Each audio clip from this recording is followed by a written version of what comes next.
أعوذ بالله من الشيطان الرجيم بسم الله الرحمن الرحيم السلام عليكم ورحمة الله وبركاته. الحمد لله وكفى والسلام على عباده الذين اصطفى وصلى الله عليه وعلى آله وصحبه وسلم واجتبى. أشهد أن لا إله إلا الله وحده لا شريك له وأشهد أن محمدا عبده ورسوله لا نبي بعده. يا أيها الذين آمنوا اتقوا الله حق تقاته ولا تموتن إلا وأنتم مسلمون. أما بعد فيا عباد الله rahimani rahimakumullah. Masuk pada hadis berikutnya, hadis Abdullah bin Umar. Rasulullah sallallahu alaihi wasallam menyatakan al-muslim akhul muslim. Seorang muslim adalah saudaranya muslim yang lainnya. La yadlimu, tidak boleh menzaliminya. Wala yuslimu, dan tidak membiarkan orang lain menzaliminya, baik itu di kalangan orang Islam sendiri atau orang kafir yang akan menzaliminya. Wa man kana fi hajati akhihi kana Allah fi hajatihi. Barang siapa yang berusaha untuk memenuhi kebutuhan saudaranya, maka Allah akan memenuhi kebutuhannya. Wa man faraja muslimin kurbatan fid dunya farajallahu biha kurbatan min qurabi al-akhirah. Para siapa yang menghilangkan kesusahan seorang muslim di dunia, maka Allah akan menghilangkan kesusahan untuk dirinya nanti yaumul qiyamah. Wa man satara musliman satarahu Allah fid dunya wal akhirah. Dan barang siapa yang menutupi aib saudaranya orang muslim, maka Allah akan tutupi aibnya di dunia dan di akhirat.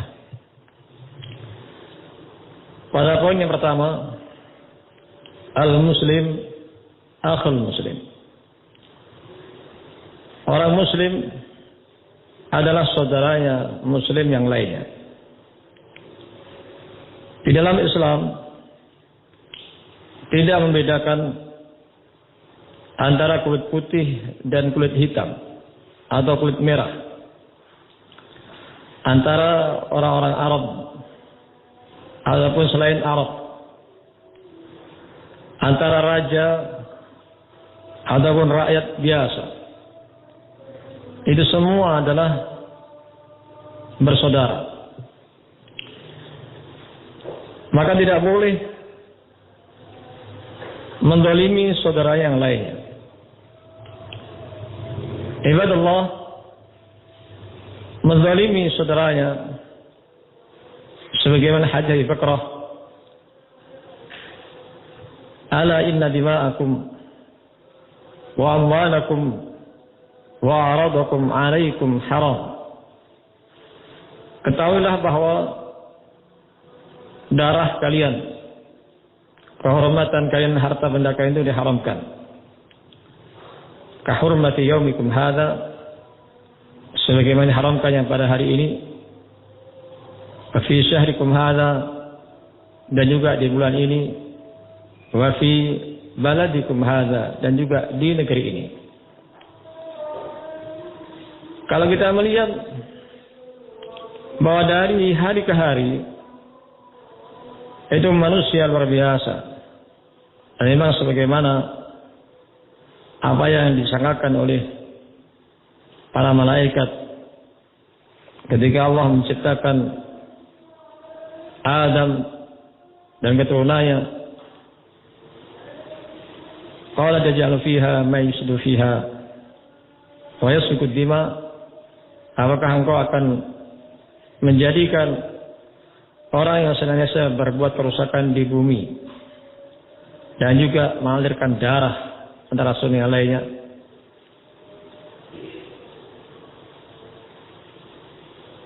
Nihayatul zalimin, kesudahan orang yang zalim. Dan kita ketahui bahwa kezaliman terbagi menjadi 3, kezaliman kepada Allah, kezaliman sesama makhluk, dan kezaliman kepada dirinya sendiri. Kezaliman kepada Allah SWT berupa kesyirikan. Kalau orang sudah melakukan kesyirikan, seluruh amalannya tidak ada nilainya. Walau asyraku lahabita anhum ma kanu ya'malun. Kalau mereka melakukan kesyirikan, terhapus seluruh amalannya.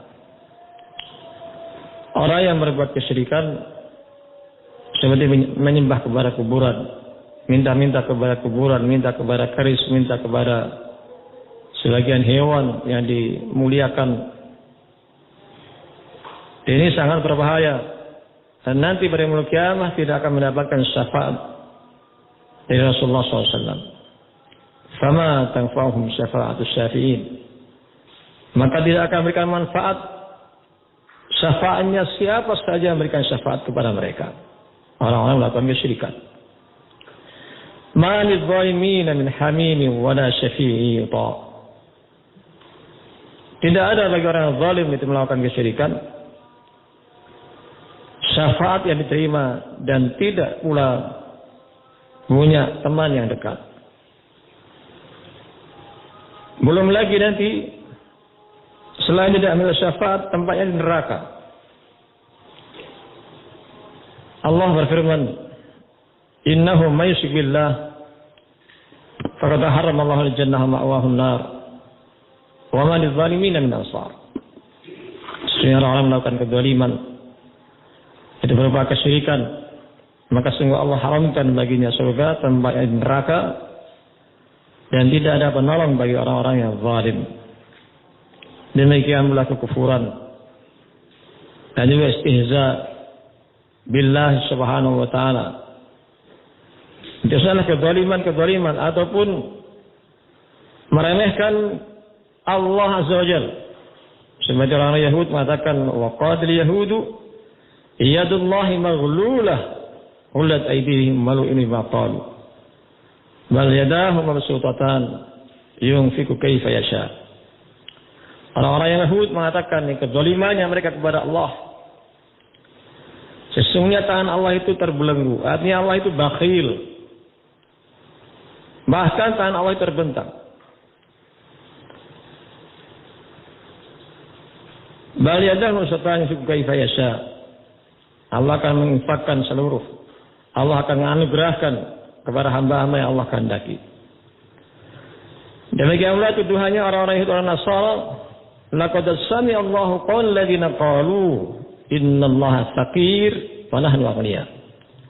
Sungguh-sungguh Allah telah mendengarkan ucapan mereka, orang-orang Yahudi, orang-orang Kristen, bahwasanya Allah itu fakir, kami kaya. Nah, sanaktu ma qalu wa qatlahumul anbiya, sungguh akan ditulis apa yang mereka ucapkan. Di antara mereka ada yang membunuh nabi. Ayuhan nas ibadallah rahimakumullah. Adapun kezaliman kepada dirinya sendiri, seperti seorang yang mabuk, dia zalim diri sendiri. Atau seorang makan yang haram, dia mendolim dirinya sendiri. Atau seorang bunuh diri, dia mendolim dirinya sendiri. Wahakala ibadallah. Dan kezaliman antar makhluk ini yang paling banyak. Di antara manusia ada yang membunuh orang lain tanpa alasan yang benar.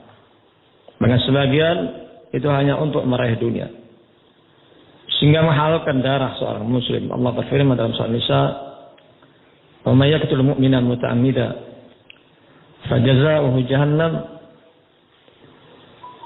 Barang siapa yang bunuh orang mukmin dengan sengaja, balas neraka jahanam. Khalidina fiha, kekal dalamnya untuk selama-lamanya. Ghadiballahu alaihi wa la'anah. Allah murka kepadanya, Allah melaknatnya. Wa adalahum azaban azima. Allah siapkan untuk mereka itu azab yang besar.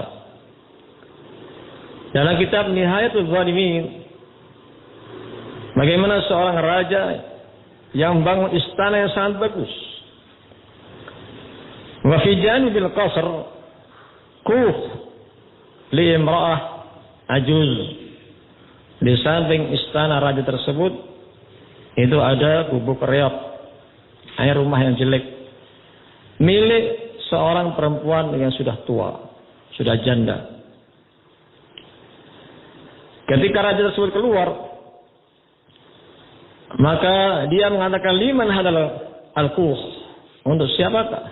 Milik siapa ini? Gubuk reot ini. Qalu li imra'ah ajuz, miliknya perempuan yang tua.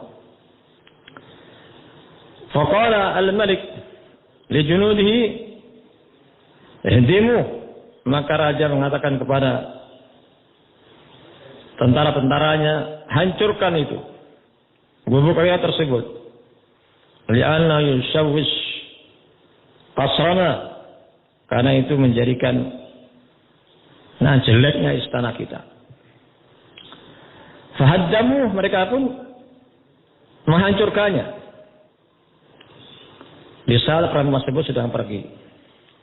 Begitu datang, ini perempuan menangis dan bertanya-tanya, man haddama nabaiti, siapa yang menghancurkan rumah saya? Orang lain menganggap ini kandang ataupun gubuk reot, tapi dia menganggapnya rumah yang bagus. Lalu ada yang beritahu, yang menghancurkan adalah raja tersebut. Faqalat, lihat bagaimana doa perempuan yang dizalimi.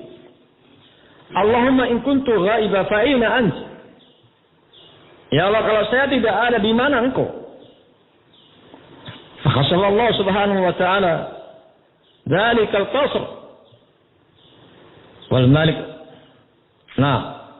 wa junudah. Maka Allah tenggelamkan istana tersebut beserta rajanya dan tentara-tentaranya. Itu nihayatul zalimin di dunia. Belum lagi nanti di akhirat. Innallaha la yumli ila zalim. Sesungguhnya Allah itu memberikan tangguh kepada orang zalim hatta idza khalathu lam yuflithu. Ketika Allah sudah ngasih hukuman, dia tidak akan bisa melarikan diri. Ayuhan nas ibadallah, demikian pula kisah yang lainnya. Seorang penguasa ketika berjalan sendiri, tidak ada seorang pun yang mengganggu, tidak berani mengganggu. Fara'a rajulan sayyada, dia melihat seorang yang memburu atau nyari ikan. Dia sudah dapatkan itu ikan. Faqala, dia mengatakan kepadanya, atini hadzal sama, berikan ikan ini kepadaku. Qala, tidak. Hadza li iyali, ini untuk keluarga saya. Fa akhadha bi quwwatihi, maka ia pun mengambil dengan kekuatannya.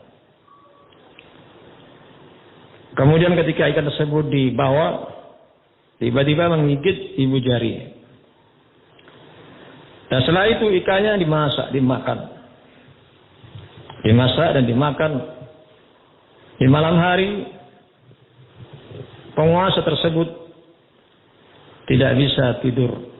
Tangannya sakit luar biasa. Di pagi harinya bertanya kepada satu at-tabib, semacam dokter, yang mengatakan hadza maradul aklah. Ini penyakit yang akan memakan seluruh anggota tubuh, harus dipotong. Maka ibu jarinya dipotong. Pada hari kedua, dia pun tidak bisa tidur. Sakit luar biasa. Di pagi harinya dokter kembali mengatakan, qad wasala madal aklah ilal mi'sam. Ini penyakit sudah sampai pergelangan. Ini harus dipotong. Nah, yang dipotong saya pergelangan. Hal yang ketiga, tidak bisa tidur lagi.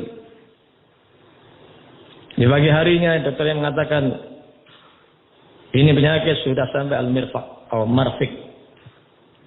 Sudah sampai sik. Harus dipotong. Nah, harus dipotong.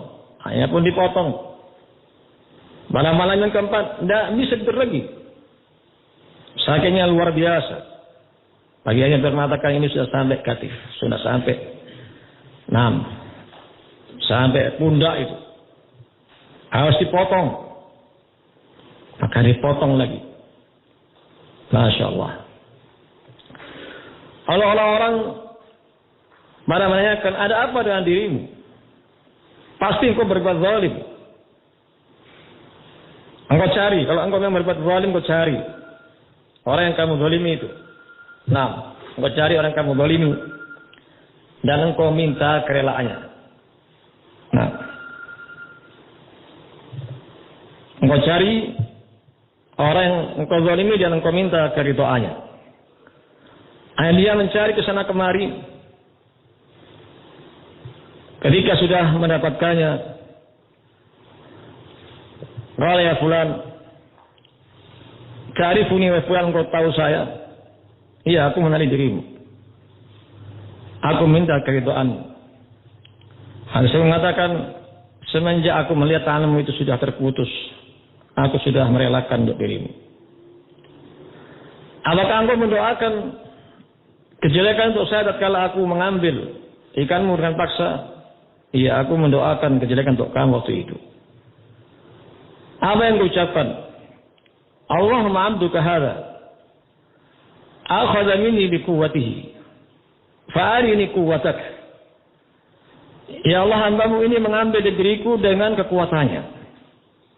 Kalau begitu tunjukkan kekuatanmu ya Allah.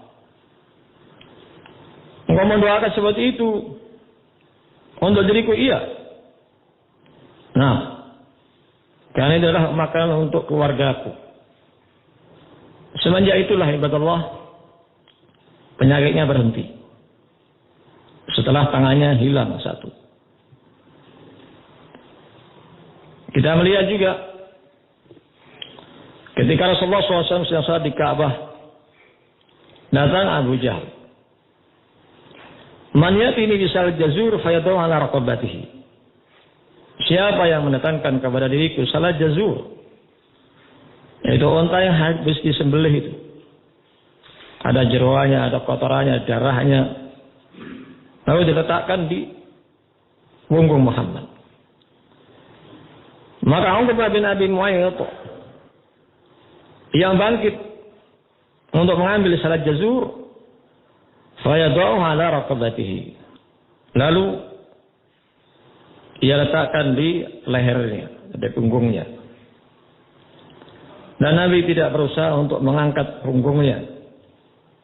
Hingga ada yang beritahu kepada Fatimah yang masih kecil waktu itu, hanya Fatimah datang dan bersihkan salat jazur yang ada di leher dan punggung Rasulullah SAW.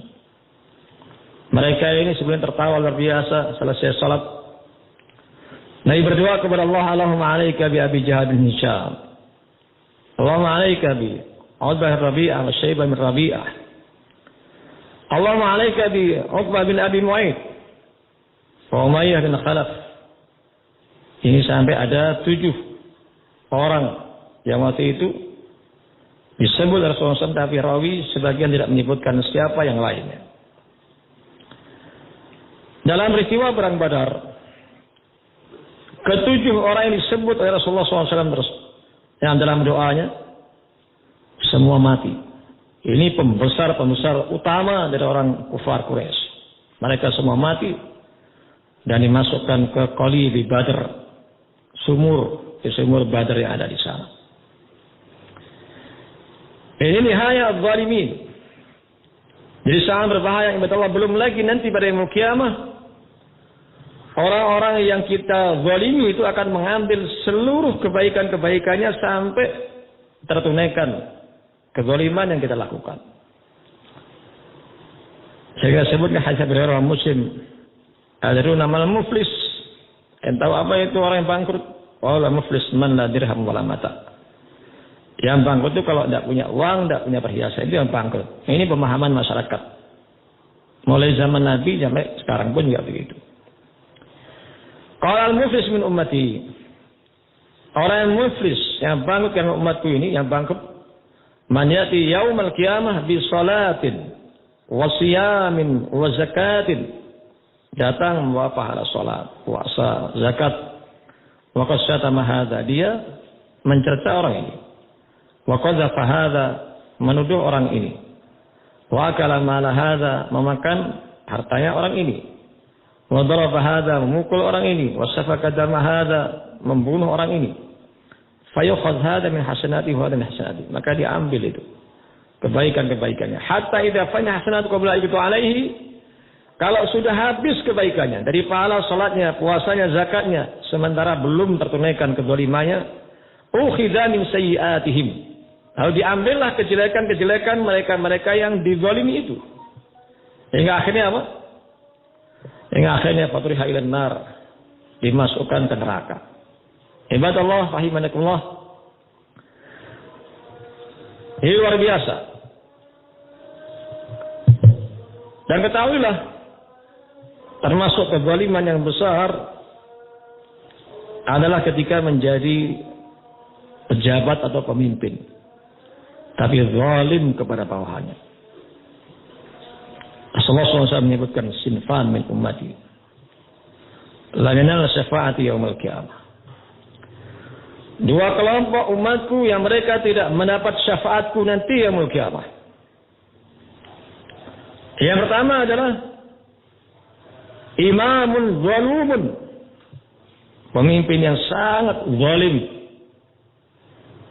tidak mendapat syafaat dari Rasulullah SAW. Dia jadi pemimpin korupsi, jadi pemimpin menjadi contoh berzina, menjadi pemimpin menghidupkan bid'ah-bid'ah, menjadi pemimpin menzalimi rakyatnya. Ma min amirin iyali muslimin thumma la yajhad lahum wa yansah lahum illa lam yurih raihatal jannah. Tidak ada seorang pemimpin yang mengurusi urusannya kaum muslimin lalu tidak bersungguh-sungguh dalam melaksanakan tugasnya dan tidak memberikan nasihat kepada rakyatnya, kecuali tidak akan pernah mendapatkan baunya surga. Baunya surga ini tidak dapat. Padahal bau surga bisa dicium dari jarak 500 tahun. Riwayat lainnya 1000 tahun perjalanan. Mereka pemimpin-pemimpin yang zalim tidak mendapatkan syafaat dari Nabi SAW. Bahkan juga mereka ini tidak akan memperoleh baunya surga. Jadi sangat berbahaya. Coba lihatlah, kalau mereka mengaku beragama Islam, melihat Rasulullah SAW bagaimana menjadi pemimpin, lebih mementingkan rakyatnya. Lihat bagaimana Abu Bakar Siddiq jadi pemimpin, hartanya diletakkan di Baitul Mal, letakkan di Baitul Mal. Lihat bagaimana Umar bin Khattab lebih mementingkan rakyatnya walaupun bajunya tampilan 14. Lihat bagaimana Umar bin Abdul Aziz sampai belum menjadi kurus dan cekung matanya karena lebih memperhatikan nasib rakyatnya. Ini kezaliman yang banyak, ibadah Allah. Demikian pula yang disebutkan kepada Nabi SAW, ya Rasulullah, inna fulanah tusalli bil lail wa tasumun nahar walakinnaha tu'zi jiranha bilisaniha. Qala la khaira fiha hiya finnar. Tidak ada ini seorang perempuan yang rajin beribadah.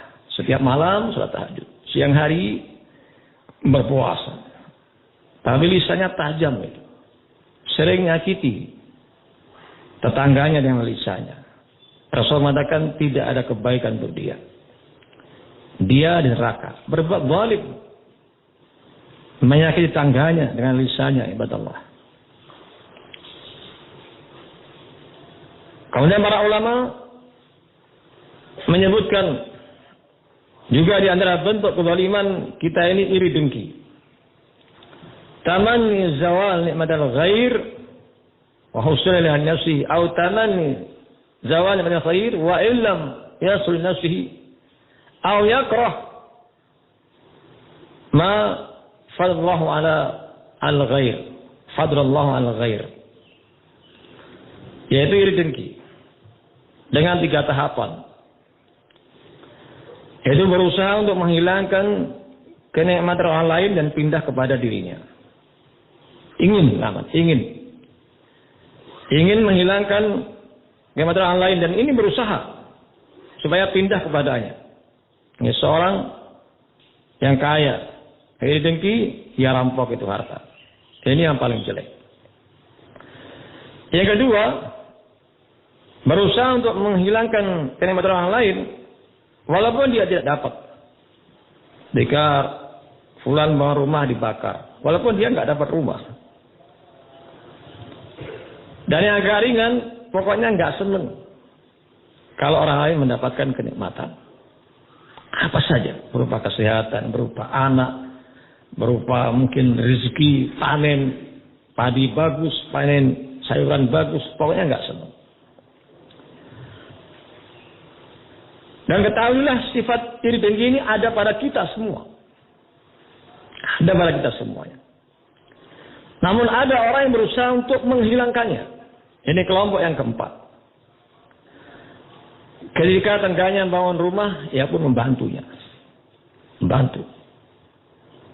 Ketika saudaranya naik pangkat misalnya, ia datang dan mendoakan barokah. Semoga barokah. Jika engkau jadi pejabat, menolong rakyat. Ketika tetangganya panen, ia berusaha untuk senang. Karena merupakan sifat orang munafik, in tamsaskum hasanatun tasuhum. Wa in tusibukum sayyi'atu yafrahu biha. Jika kalian mendapatkan kenikmatan, kebaikan, mereka itu sedih, orang munafik itu. Wa in tusibukum sayyi'atu yafrahu biha, kalau kalian untuk mendapatkan kejelekan, mereka senang. Wa in tasbiru wa tattaqu, kalau kalian itu bersabar dan bertawakal kepada Allah, la yadrukum syai'an kaidun syai'a, tidak akan memberikan madarat di budaya mereka kepada kalian sedikit pun. Ayuhan nas ibadallah rahimakumullah. Berkenaan dengan masalah khalqiyah, tentang ciptaan, tidak boleh bagi kita untuk menceritakan kepada orang lain, namanya ghibah. Jadi misalnya fulan buta, ceritakan fulan itu buta, fulan itu masya Allah tubuhnya belang, ini fulan pesek, ini fulan pincang, dan lain-lain. Ceritakan kepada orang lain. Dan sekarang ini banyak berusaha mungkin untuk operasi plastik. Nah, dengan tubuh yang palsu, lalu menghina orang-orang yang dianggap jelek. Bahkan kita lihat sendiri, walaupun nilainya bagus, tapi kalau mukanya jelek nggak terima jadi pegawai sekarang. Banyak yang begitu ya, banyak yang begitu. Jadi hanya melihat sisi khalqiyah ciptaan. Padahal Allah menciptakan. Kalau kita mencela orang lain karena bentuk ciptaannya, ini kelenteng kayak biting, ini gemuk kayak tong misalnya, itu berarti sama mencela Allah SWT. Mencela Allah SWT. Inna Allah qasama bainakum akhlaqakum kama qasama bainakum arzaqakum. Sebenarnya Allah itu telah membagi tentang ciptaan kalian. Jadi bentuk-bentuk kalian, ini yang hitam, ini yang putih, ini yang merah. Allah sudah bagi, ini yang mancung, ini yang pesek, ini yang juling matanya, ini yang buta sebelah, ini yang lumpuh tangannya, ini yang pincang kakinya. Allah sudah tulis semua. Kama qasama bainakum arzaqakum. Sebagaimana Allah telah membagi rezeki kalian. Namun di sana ada pengecualian ketika orang hendak meminang. Hendak meminang, kalau memang dia meminta data, tidak mengapa untuk menyebutkannya. Ini karena minta data. Nah, disebutkan ini bukan untuk ghibah. Sebagaimana Rasulullah SAW menyebutkan amma Muawiyah fasu'lu. Adapun Muawiyah ini orangnya fakir, orangnya miskin. Ketika Fatimah dilamar ini, Fatimah bintu Qais. Kemudian dilamar juga oleh Abu Jaham. Amma Abu Jaham fakana la yad'asu ala antihi. Abu Jaham ini tidak pernah meletakkan tongkat dari pundaknya. Darratan linisa, suka mukul perempuan. Ingkihi Usamah bin Zaid. Nikahlah dengan Usamah bin Zaid. Di awal dia tidak suka itu Fatimah. Kenapa? Karena Usamah ini keturunannya budak. Kulitnya hitam, hidungnya pesek. Tapi karena ketaatan Rasulullah SAW, akhirnya pernikahannya pun penuh dengan barokah. Dan Fatimah bintu Qais sangat bergembira ketika menikah dengan Usamah bin Zaid. Ayuhan nas ibadallah, ada 6 perkara yang saya sebutkan sebelumnya, dan ini bukan bentuk kezaliman.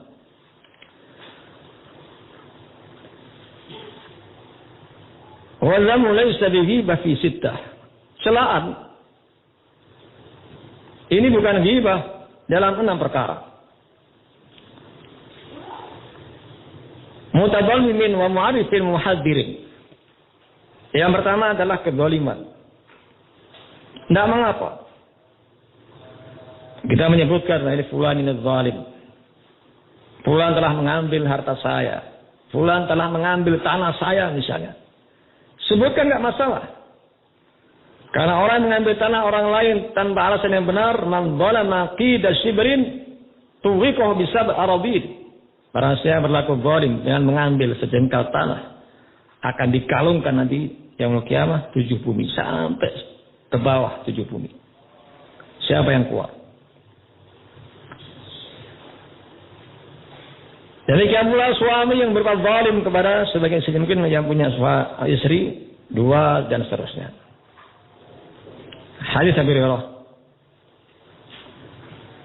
man kana lahu zawjatan famala ila ihdahuma jaa yaumul qiyamah wa shikuhu ma'il, fa fi riwayah ma'il ila al-ard. Siapa yang punya 2 istri dan dia lebih condong kepada satu istrinya, akan datang pada yaumul qiyamah dan pundak ini miring. Riwayah miringnya sampai tanah. Di saat manusia bisa tegak tubuhnya, insyaallah mereka miring pundaknya sampai tanah. Ada masalah hati tidak bisa. Masalah hati tidak bisa. Tapi untuk bermalam, misalnya harus adil. Untuk nafkah harus adil. Untuk pakaian harus adil. Begitu. Ada masalah hati, ya ini tidak bisa dipungkiri bahwa seorang akan lebih senang pada istrinya yang cantik, yang bagus akhlaknya daripada perempuan yang jelek sudah, wajahnya biasa, mungkin jelek akhlaknya.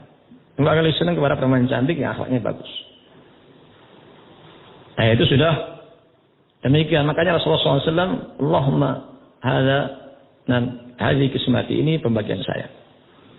Nah, saya tidak sanggup lagi untuk bagi secara rata. Bagaimana Rasulullah menyebutkan tentang Khadijah. Berkali-kali sampai Aisyah cemburu. Sampai Aisyah mengatakan sudah diganti dengan perempuan yang lebih baik. Dan Rasulullah menyebutkan tidak ada yang lebih baik dari Khadijah. Nah, sekian banyak anak lahir dari Khadijah. 6 anak lain dari Khadijah. 1 Ibrahim, itu dari perempuan yang lainnya. Yang lain semua nggak punya anak. Padahal beliau menikah jumlahnya total 15. Lagi meninggal 9. Nah, saya masih hidup 9. Ibadallah rahimakumullah. Kezaliman kepada Allah SWT, seorang menjadi kafir. Wa man arada an dzikri fa inna lahu ma'isyatan dhanka. Siapa yang berpaling dari mengingat diriku, maka kehidupannya dalam keadaan sempit. Jangan kita kira bahwa mereka orang kafir terlalu banyak itu tenang hidupnya. Enggak. Sebagian orang kaya kafir tidak bisa tidur itu. Kalau kita di gubuk bisa ngorok. Nah, punya duit bisa ngorok. Tenang, bisa. Belum lagi yaumul qiyamah. Rasulullah SAW menyatakan, yuhsyaru al-kafir yaumul qiyamah ala wajhi. Orang kafir dibangkitkan berjalan dengan wajahnya. Kemudian ini Rasulullah ditanya seperti apakah orang kafir dibangkitkan nanti dengan wajahnya yaumul qiyamah Rasulullah? Oh, nah. Iya, dibangkitkan seperti itu. Alaysa alladhi qadir ala yumsyahu ala jilai fi dunya qadir ala yumsyahu ala wajhi yaumil qiyamah. Bukankah zat yang menjadikan makhluk itu bisa berjalan dengan dua kakinya di dunia, yaitu bisa menjalankan manusia dengan wajahnya nanti yaumil qiyamah? Qala Qatadah, bala wa izzati rabbina, tentu demi kemuliaan Arab kami. Di samping nanti berjalan wajahnya itu akan buta matanya. Qala rabbi lima hasyartani a'ma wa qad kuntu basira. Wa rabbu, kenapa engkau bangkitkan saya dalam keadaan buta? Padahal dulu saya bisa melihat. Qala kadzalika atatka ayatuna fanasitaha wa kadzalika al-yawma tunsa. Demikian datang ayat kami, engkau melupakannya. Hari ini kalian dilupakan. Tutraf, kalian ditinggalkan. Tidak dipedulikan lagi sudah. Belum lagi nanti masuk neraka Allah Azza wa Jalla. Di dunia hidupnya sempit. Di alam kubur ditampakkan neraka. An-nari yuraduna 'alaiha ghuduwwan wa 'ashiyya. Neraka ditampakkan setiap pagi, setiap sore. Bangkit dalam kubur, kemudian di padang mahsyar, mereka berjalan dengan wajahnya dalam keadaan buta. Tidak bisa melewati sirat. Orang kafir tidak bisa. Langsung ceburkan ke neraka. Ibadallah rahimakumullah. Jadi kezaliman kepada Allah SWT luar biasa balasannya. Dan kezaliman kepada manusia pun juga besar. Makanya hablum minallah hablum minnas dijaga. Hubungan dirinya dengan Allah, hubungan dirinya dengan manusia pun harus dijaga. Bagaimana bentuk kecintaan kita kepada orang lain? Kita lihat dari la yatlimu wa la yuslimu. Tidak membiarkan orang lain dizalimi. Misalnya teman kita ini hutang ke bank. Ini sama-sama zalimnya itu. Dia zalim, dia apa juga zalim, sama zalimnya. Kita kasih nasihat. Kenapa kamu pinjam ke bank? Berbahaya. Az-za'id wal mustazid finnar. Yang mengambil bunga dan yang ngasih bunga sama-sama ke neraka. Apa kamu nggak takut? Kasih nasihat. Ini bentuk sayang kita kepada orang lain. Yang mah dibiarkan orang lain mendoliminya. Termasuk ketika mungkin ada musuh-musuh Allah yang hendak menyerang kaum muslimin atau menyerang kaum muslimin, kita harus memberikan bantuan. Minimal itu doa kebaikan untuk mereka itu. Seperti yang di Palestina, seperti yang di Yaman. Bagaimana orang Syiah membantai kaum muslimin. Yang di Suriah juga demikian. Kadang kita tidak pernah terletak dalam hatinya. Minimal doa. Tak pernah terucapkan. Mana keimanan kita? Mana kesayangan kita kepada sama kaum muslimin? Katanya al-muslim akhul muslim. Muslim satu itu saudaranya muslim yang lain. Mana bentuk kecintaan kita kepada orang lain? Kalau doa aja tidak, apalagi harta, apalagi dengan jiwanya. Ibadallah, rahimakumullah. Bagaimana Rasulullah SAW berusaha, Allahumma alaika bir'lan wa zakwan wa usayyah. Alladzina asaw Rasulullah sallallahu alaihi wasallam, asallahu wa rasulah. 70 qurra yang dikhianati. Mereka semua dibunuh. Kecuali satu yang lari selamat, orangnya pincang, selamat. Rasulullah mendoakan kehancuran untuk mereka ini. Ya Allah, kain hancurkan Ri'lan, wa Zakwan, wa Usayyah. Ya, mereka bermaksiat kepada Allah dan Rasulnya. Ibadallah, kalau kita lihat bagaimana agama Islam ini dari hari ke hari terus dihinakan. Bagaimana masjid-masjid ini dibakar pada negeri Islam itu.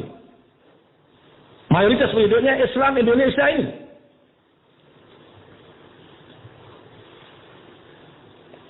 Masya Allah.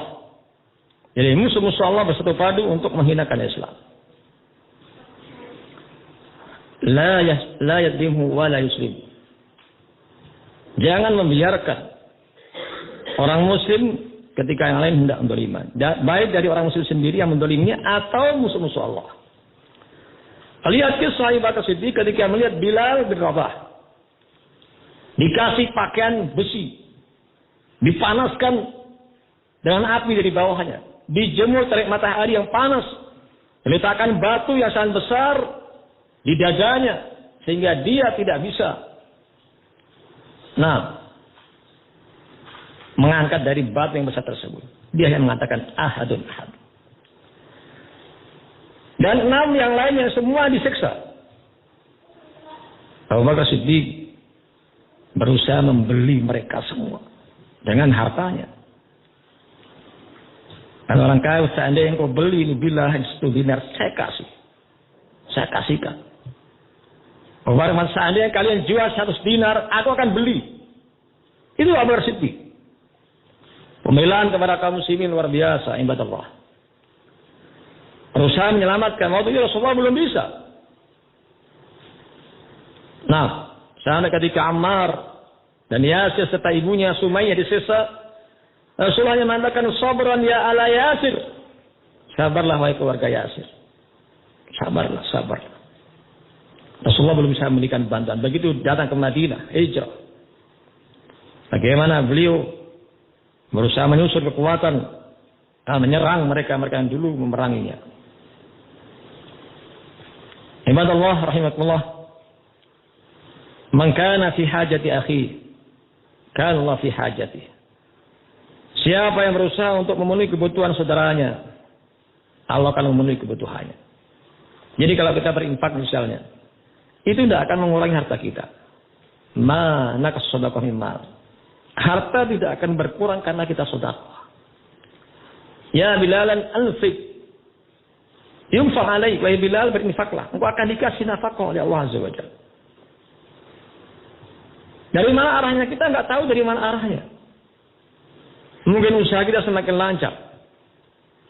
Atau nanti pada yaumul kiamah kita akan memperoleh pahala yang begitu besar di hadapan Allah Azza wa Jalla. Ayuhan nas ibadallah alaikumullah. Wallahu fi aunil 'abdi, maka 'abdu fi auni akhi. Allah selalu memberikan bantuan kepada hambanya. Manakala hamba itu memberikan bantuan kepada saudaranya. Termasuk bantuan yang paling besar kalau kita berusaha untuk mendakwahi mereka.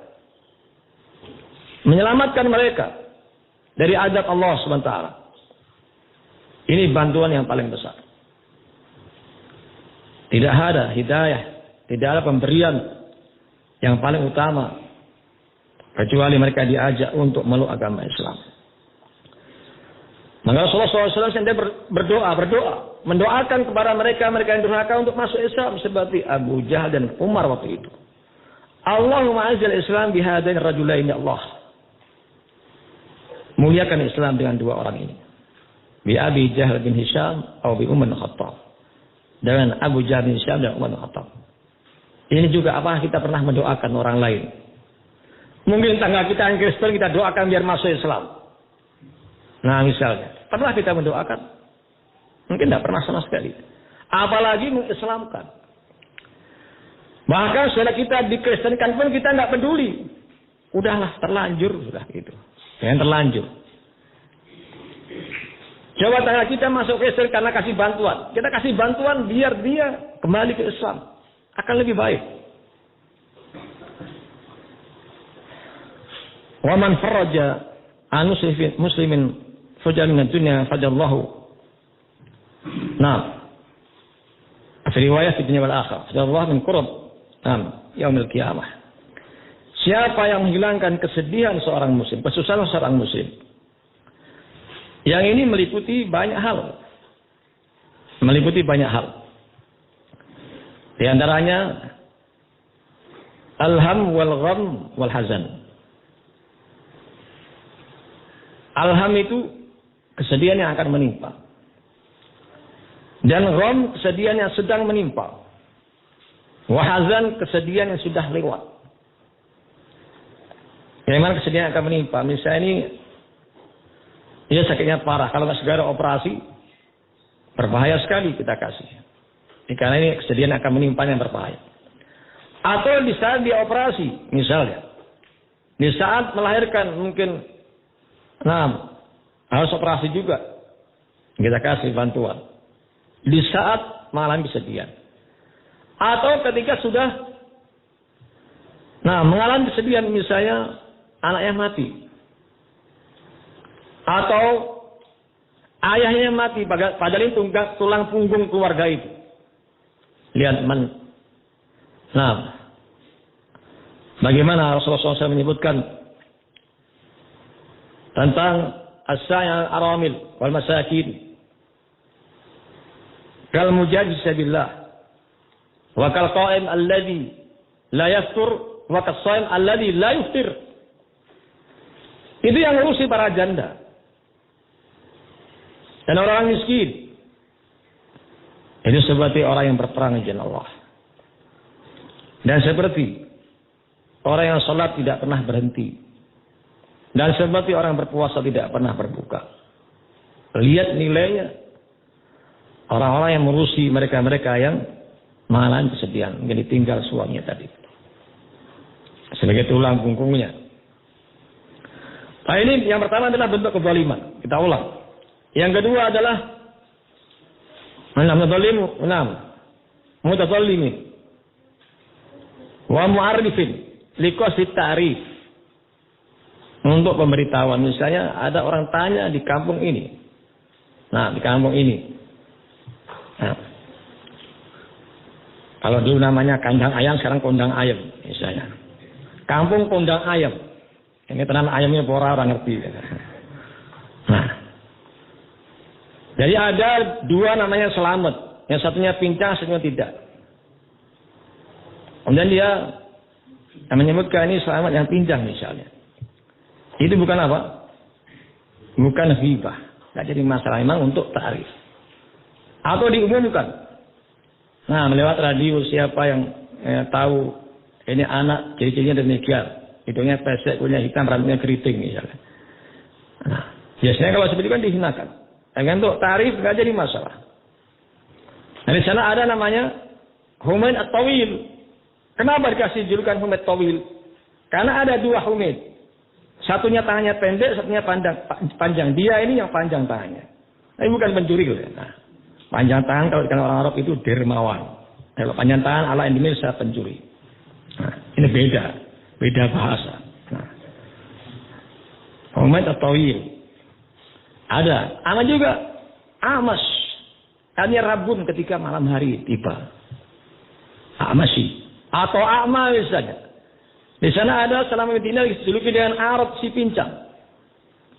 Lihat dalam takrib, dalam Tahdzibut Kamal dan lain-lainnya itu ada penyebutan para a'immah disebutkan sekaligus ciri-cirinya untuk hasilnya pemberitaan. Selanjutnya muhadzirin tahzir. Ini tahzir pelaku ahlul bidah misalnya. Kalau enggak ditahzir menyesatkan umat, sebutkan namanya. Ini fulan. Di dalam takrib ini disebutkan seperti Sadzakuni. Ini banyak hafalannya Sadzakuni ini. Tadi kana syaribun khamr. Kecanduan minuman keras. Ditahzir dalam Bukhari. Huwa min ad'afid dhaif. Ini orang yang paling lemah dari orang-orang yang lemah. Jadi paling lemah sedunia istilahnya. Padahal dia hafalannya luar biasa kuat. Hafal Quran, hafal ratusan ribu hadis. Tadi kana syariban lil khamr. Tahdzir. Hal beda. Atau seperti mereka mengatakan bahwa Allah itu di mana-mana. Coba katakan apakah Allah di WC? Kalau dia bilang iya, naudzubillah. Ya. Tsumma istawa 'alal 'arsy. Bagaimana istawanya kita enggak tahu. Kalau mereka mengatakan Allah di mana-mana, untuk apa Rasulullah SAW mi'raj? Nah, ke langit yang 7. Kemudian turun lagi, berjumpa dengan Musa, suruh naik lagi. Dari sholat 50 kali dalam sehari sampai 5 kali. Itu pun masih Nabi Musa naik lagi untuk minta kortingan. Umatmu tidak akan kuat. Tapi Nabi rasa malu. Jadi mengingkari Isra Mi'raj. Kenapa? Untuk apa? Nabi SAW Isra Mi'raj. Nah, disebutkan dalam Al-Quran di awal surah Al-Isra itu. Kita kasih peringatan kepada mereka. Ini bukan apa? Bukan celaan, bukan ghibah kepada mereka. Jangan salah paham nanti. Oh, kamu mencela sukanya. Tidak boleh. Dia belum tahu. Berikutnya walimut hirifiskon. Yang menampakkan kefasikan misalnya. Para ulama menyebutkan apakah artis. Boleh kita sebutkan. Iya, karena mereka menampakkan kefasikan dengan terang-terangan itu. Konser, pakai rok pendek. Di muka umum, joget-joget demikian. Kalau kita sebutkan namanya sekaligus itu bukan ghibah. Karena mereka menampakkan kemunafikan dengan terang-terangan. Termasuk ini para pelajar misalnya terang-terangan. Membuka, alokasi tanda khusus. Atau mereka bertempat tinggal tempat khusus seperti dulu di Surabaya di Doli misalnya. Nggak jadi masalah karena mereka menampakkan kemaksiatan, kemunafikan dengan terang-terangan. Walimut hirifiskon. Innal munafiqina humul fasikun. Orang munafik itu orang-orang fasik. Nah, walimut hirifiskon. Munafik fasik. Wa mustaftin, orang yang minta fatwa. Yang minta fatwa juga tak jadi masalah. Seperti Hindun minta fatwa kepada Nabi. Ya Rasulullah, inna Abu Sufyan rajulun sahih. Ya Rasulullah, Abu Sufyan itu suaminya itu. Laki-laki yang pelit. Mayutinu mayatfi bani, tidak memberikan yang mencukupi untuk saya dan untuk anak saya. Sebenarnya ambil. Ambil apa yang bisa mencukupi untuk dirimu dan untuk anakmu. Jadi menyebutkan Abu Sufyan suaminya sendiri, laki-laki yang pelit. Karena minta fatwa. Wa man talaba al-i'anah fi izalatil munkar. Dan barang siapa yang minta bantuan untuk menghilangkan kemungkaran. Ada preman misalnya sering di pasar ganggu orang lain, rampas-rampas, laporkan kepada polisi. Polisi harus tanggung jawab. Itu tangkap misalnya. Minta bantuan, enggak jadi masalah, sebutkan fulan. Namanya, kampungnya, RT-nya ini, sebutkan semua, ciri-cirinya begini. Bahkan terkadang itu menjadi wajib. 6 perkara tadi, karena menjadi wajib. Kalau memang tidak tegak kecuali harus menyebutkannya. Tahdzir kepada hal bidah. Itu kadang menjadi wajib di saat manusia diam semua, terbungkam semua. Enggak ada yang menjelaskan kesatuannya. Maka bagi dia ini wajib untuk menjelaskan. Ibadallah, rahimakumullah, wa man satara musliman satallahu fid dunya wal akhirah. Barang siapa yang menutup aib seorang muslim, Allah akan tutup aibnya di dunia dan di akhirat. Ditutup aibnya. Al-Imam Hasan Basri menyebutkan ketika seorang tidak punya kesalahan, tapi senang membongkar aib saudaranya, Allah akan jadikan dia itu punya kesalahan, orang lain akan membongkar aibnya. Hanya lihat itu, lihat orang yang suka menjelekkan orang lain tanpa bukti, itu akan dibongkar oleh yang lainnya. Nah, sukanya menjelekkan, sukanya ghibah, namimah. Ya ma'syara man aslama bilisanihi wa lam yudhil iman ila qalbi. Wahai orang masuk Islam dengan lisannya tapi keimanannya belum masuk ke hatinya. La tu'dul muslimin. Jangan kalian itu menyakiti kaum muslimin. Wa la tu'iruhum. Jangan kalian cela kaum muslimin. Wa tabawu auratihim. Jangan kalian cari-cari kesalahannya. Fa innahu man tatabba'a aurata akhi. Karena barang siapa yang mencari-cari kesalahan saudaranya, tatabballahu auratah. Allah akan cari-cari kesalahannya. Allah akan cari-cari aibnya, auratah. Wa man tatabballahu auratah yafdahu walau kana fi jawfi rahli. Kalau Allah sudah bongkar itu aibnya, cacatnya, itu pasti akan terbongkar walaupun dia sembunyi dalam rumahnya. Ini berhati-hati ibadah Allah. Apalagi para dai. Itu seharusnya saling menguatkan. Masalah khilafiyah. Itu dari zaman dulu sudah khilafiyah sudah ada. Dan mereka tidak saling tahdir menahdir. Ini Masya Allah. Antum lihat. Syekh bin Baz mengatakan sedekap selesai i'tidal hukumnya sunnah. Sami Allahu liman hamidah. Sunnah. Syekh Albani mengatakan bid'ah. Gara-gara jauh enggak itu? Berjauh apa enggak? Jauh sekali ini sunnah ini bid'ah. Tapi lihat bagaimana keduanya saling mendoakan, saling husnudzon. Masya Allah. Itu luar biasa khilaf. Itu perkara biasa. Syekh Albani mengatakan sebagaimana namanya jumhur bahwa orang yang meninggalkan sholat malas-malasan tidak kafir.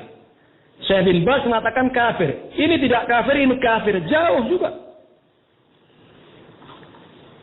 Syekh bin Baz mengambil jumhur sahabah. Kalau ini jumhur ulama. Kalau membangkang sepakat kafir. Malas-malasan ini tidak kafir, ini kafir. Lihat bagaimana keduanya. Bagus. Ibadah Allah. Syekh Muhammad bin Hadi al-Wadi. Itu beliau mengatakan salat tarawih itu sunahnya di rumah. Syekh Hayat mengatakan yang paling bagus salatnya di masjid. Pendapatnya jumhur. Tapi lihat antara murid tempat guru saling menjadi-jadikan. Kan enggak? Tidak. Jadi khilafiyah sudah ada dari zaman dulu. Dalam masa ini tidak boleh kita paksakan kamu harus mengikuti saya. Kamu kenapa nggak sholat tahiyatul masjid? Oh, saya ngikuti pendapat jumhur kok. Udah selesai. Kamu yang mengatakan wajib, silakan sholat. Yang tidak jadi masalah. Karena masing-masing punya argumentasi, punya dalil. Hadis Abi Hurairah misalnya. Jika seorang tunjukkan soal 5 waktu. Hal alayya ghairuha, apakah ada wajib bagi saya selain ibadah itu? Qala la, tidak ada lagi. Illa an tatawwa, kecuali kalau kami itu yang melakukan salat sunnah. Ini yang diambil oleh jumhur bahwa selain sama waktu tidak ada lagi yang wajib. Yang wajib hanya 5 waktu ini saja. Silakan yang mengatakan itu wajib, dalilnya hadis Qatadah rawahu Muslim. Idza khala al-masjid fala yajlis hatta yusalli rak'atain. Jika itu masuk masjid, jangan duduk sampai sholat 2 rakaat.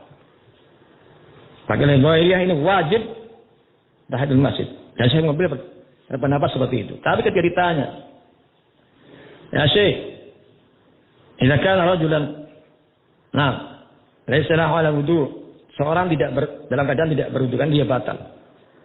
Hal yajuz al-julus, fil masjid, apakah boleh duduk di masjid? Kalau na'am. Muridnya mengatakan, ya Syekh, alaysa hunaka qaidah. Karena di sana itu ada qaidah. Ma la yatimul wajib illa bihi wajib. Perkara wajib tidak semua kecuali dengannya itu menjadi wajib. Dia wajib berwudu, ya enggak? Kalau memang dalam masjid itu wajib dia untuk berwudu. Saya mau mengatakan itu wajib, tapi kenapa? Kok membolehkan orang ketika batal duduk di masjid? Beliau mengatakan, ini pendapat saya, biarkan saya. Tidak maksa muridnya. Mengatakan wajib, murid mengatakan tidak, jadi masalah. Padahal dalam satu pondok pesantren. Nah, seperti kita, masalah TN itu melihat terus. Padahal ini kibar ulama. Nggak tahu sih kemana kan itu. Mereka pun tidak bisa mengatasi. Ini bagaimana perempuan-perempuan nggak dikasih pelajaran, dibiarkan sekolah ikhtilaf. Dibiarkan yang bagaimana di Kalongan ini. Dulunya, Masya Allah, dulunya apa? Bercadar. Orang tuanya akhirnya anti TN. Dicabut dari pondok pesantren. Sekarang pakai rok mini malah dua-duanya. Masalahnya besar mana itu? Nah. Baik. Saya demikian, semoga bermanfaat. Assalamualaikum warahmatullahi wabarakatuh.